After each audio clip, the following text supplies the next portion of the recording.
Corona virus पर एक और प्रहार, ओमिक्रॉन वेरिएंट का होगा खात्मा। वैज्ञानिकों ने बना लिया टीका। भारत में कब तक आएगी वैक्सीन? दुनिया में एक बार फिर कोरोना वायरस अपना दायरा बढ़ाता जा रहा है। अब कोरोना के नए वेरिएंट ओमिक्रॉन ने लोगों को फिर से डरा दिया है। लेकिन अब ब्रिटेन ने एक अच्छी खबर दुनिया को दी है। दरअसल ब्रिटेन ने एक ऐसी वैक्सीन बनाने का दावा किया है जो कोरोना वायरस के साथ साथ ओमिक्रॉन को शरीर से खत्म करने का काम करेगी। इसके साथ ही ब्रिटेन पहला ऐसा देश बन गया है जिसने इस तरह के टीके को मंजूरी दी है। देश के हेल्थ ऑफिसर्स ने सोमवार को ये जानकारी दी। गौर हो कि एक्सपर्ट पहले ही चेता चुके थे कि कोरोना की वैक्सीन को समय समय पर अपडेट करने की जरूरत पड़ेगी। ऐसा इसलिए क्योंकि समय के साथ इम्यूनिटी भी कमजोर होने लगती है और संक्रमण का खतरा बढ़ जाता है।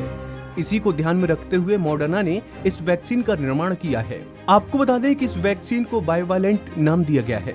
बाइवालेंट का मतलब यही होता है कि ऐसी वैक्सीन जो दो अलग अलग वायरस या एंटीजेंस पर असरदार हो। दरअसल मॉडर्ना का दावा है कि उनकी वैक्सीन ओमिक्रॉन के सब वेरिएंट BA.1 के साथ साथ कोरोना के मूल स्ट्रेन के खिलाफ भी असरदार है।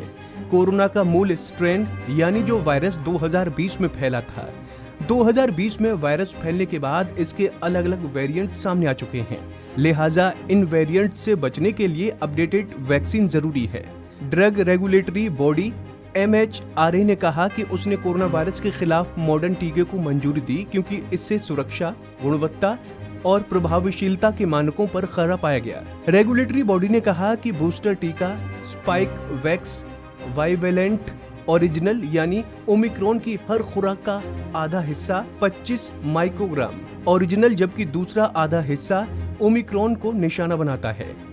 MHRA की चीफ एग्जीक्यूटिव डॉक्टर जे रायन ने कहा कि उन्हें नए बूस्टर टीके को मंजूरी दिए जाने की घोषणा करते हुए खुशी हो रही है जो क्लिनिकल ट्रायल में ओमिक्रॉन के साथ ही 2020 के मूल स्वरूप के खिलाफ कारगर पाया गया। उन्होंने इस बारे में और ज्यादा जानकारी देते हुए कहा कि ये वैक्सीन 18 साल के ऊपर के लोगों को बूस्टर डोज के तौर पर दी जाएगी। MHRA ने बताया कि बूस्टर वैक्सीन की खुराक 50 माइक्रोग्राम्स की होगी।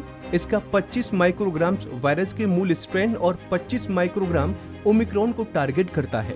MHRA प्रमुख डॉक्टर जून रिन ने बताया कि क्लिनिकल ट्रायल में ये वैक्सीन ओमिक्रॉन के B.1 के साथ साथ ओरिजिनल स्ट्रेन पर भी असरदार साबित हुई है। अब सवाल ये उठता है कि ये वैक्सीन भारत में मिलेगी या नहीं। मिलेगी तो कैसे मिलेगी? दरअसल केंद्र सरकार ने पिछले साल जून में मॉडर्ना की वैक्सीन को भारत में इस्तेमाल की मंजूरी दी थी। सरकार ने भारतीय फार्मा कंपनी सिप्ला को वैक्सीन को इंपोर्ट करने का लाइसेंस दिया था, लेकिन अभी तक मॉडर्ना भारतीय बाजार में नहीं आई है। भारत में बूस्टर डोज लगाई जाने लगी है, लेकिन इस बारे में अभी कुछ नहीं कहा जा सकता कि ये वैक्सीन भारत में आएगी या नहीं। गौरतलब है कि पिछले साल फरवरी में मॉडर्ना ने अपनी वैक्सीन को अपडेट करने की जानकारी दी थी। इस साल जून में इसके ट्रायल पूरे हो गए थे। इस वैक्सीन का ट्रायल 800 लोगों पर किया गया था। कंपनी के मुताबिक ट्रायल के दौरान लोगों को वैक्सीन की 50 माइक्रोग्राम की डोज बूस्टर के तौर पर दी गई थी। ट्रायल में शामिल लोगों में ओमिक्रॉन के खिलाफ 8 गुना ज्यादा इम्यूनिटी देखी गई थी। जून में अमेरिका की वंडरबिल्ट यूनिवर्सिटी मेडिकल सेंटर में infectious disease expert doctor William Schaffner ने बताया कि वैक्सीन का ट्रायल डेटा सकारात्मक और भरोसेमंद है। कंपनी ने अमेरिका के फूड एंड ड्रग्स एडमिनिस्ट्रेशन यानी FDA से भी वैक्सीन के इस्तेमाल की अनुमति मांगी है, लेकिन अभी तक FDA ने इसे अप्रूवल नहीं दिया है। तो ऐसे ही तमाम अपडेट्स के लिए बने रहिए वन इंडिया हिंदी के साथ।